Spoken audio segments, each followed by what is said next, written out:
Hello mga kasakto, dito ulit ako si Sir Eric. Taga 3D Driving School po ako. Okay, isa po akong driving instructor. Ngayong araw na ito, i-share ko lang po sa inyo kung paano mag-park ng reverse parallel parking gamit ng isang SUV or isang Toyota Fortuner po yung ginagamit ko. Okay? Ngayon po, bibigyan ko po kayo ng mga palatandaan para alam nyo na naka-safe na position tayo or yung sasakyan na naka-safe na position para hindi tamaan yung mga nakapark. Okay? Pero bago ko po umpisahan yung aking video ito or yung i-share kong techniques, shoutout muna po sa lahat ng followers ko dito. Kumusta po kayo? Sasama ko na rin po yung mga bashers ko dito. Shoutout sa inyo, okay? Pakipanood po ng video ko ha. Ito po may mga technique, okay? Shoutout din po sa boss ko sa 3D Driving School, okay? Si Sir Jerome Di Mayuga at sa mga kasama ko, kay Ma'am Apple Di Mayuga at sa mga kasama kong instructor. Pati na rin po kay na Sir Pads at kay Sir Buboy na tropa ko sa Lucena City at isa ring driving instructor. Okay, umpisahan ko na po yung video ha. Unang-una pong maging palatandaan natin or marker itong pickup na to, yung pickup truck pong yan sa harap natin. Pag tumingin po tayo sa may bandang gitna ng hood natin, yan makikita nyo sa video na half yung gulong ang nakikita nyo sa pickup na yan na nasa right na bahagi natin. Okay? Right side, okay? Ngayon, ipo-forward ko na po yan. Makikita nyo yung distance natin dyan sa pickup truck habang kita yung half ng gulong. Tayo po ay reverse parallel parking. Pakikita ko sa inyo sa side mirror yung magiging layo natin sa pickup truck. Ayun po. Yan po yung magiging layo natin sa kanya. Okay? Ganyan po ha. Ngayon po, ganun din po. Half din po ng gulong yung kotse. Yan po. Yan. Half din po siya ng gulong. Tapos sa magiging palatandaan po natin yung likuran ng Fortuner, tatapat din po natin sa dulo nitong car na to. Nakatabi natin ha. Makikita po sa side mirror yan.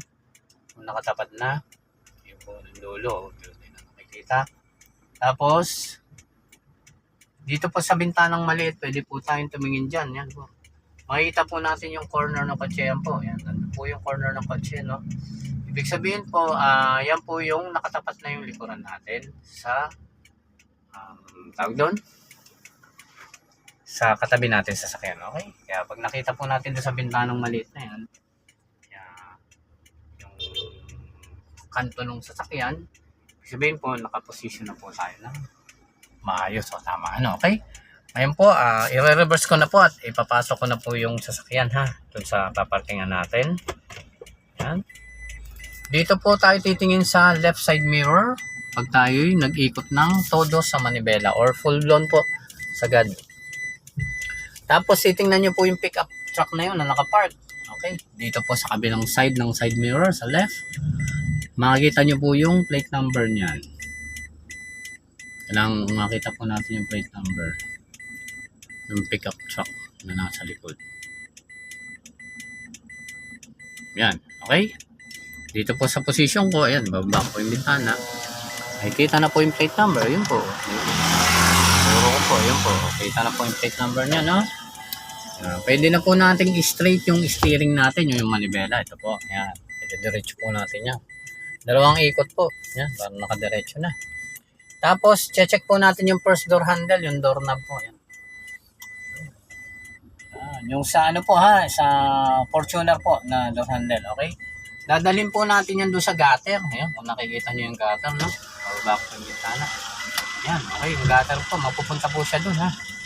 Pag nandun na po siya sa gutter, doon po tayo mag-uumpisang mag-stop. Pwede po sa may kanto lang ng gutter, pwede rin po sa may ibabaw.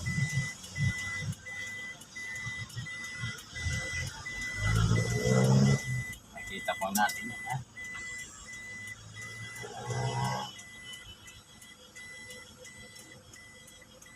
Nandun na po yung sa may gutter. Yan na po natin. Preno sa sakyan. Yan. Sa vision ko po ngayon, ay nasa gutter na po siya. O ba, nasa gutter na. Yung first door handle po, yan. Tutok ko po yung camera lang, okay? Ngayon, pwede na po natin iikot yan ng sagad or todo kaliwa.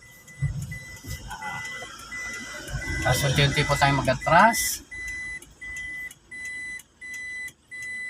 Dahil meron naman po siyang sensor, ano, okay? Magwa-warning naman po siya, no? Pero kung sakaling wala pong sensor at ang nasa likod niyo po ay pickup truck, titingnan nyo lang po itong door handle natin sa likod. Yan.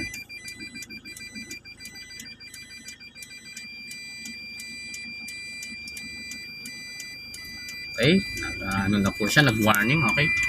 I-forward ko lang ng konti para makita nyo pantay. Tingin po tayo sa side mirror, makita po natin na diretso na ang yan, sasakyan natin. Ito po, nakapag-park na po ako, no? Yan.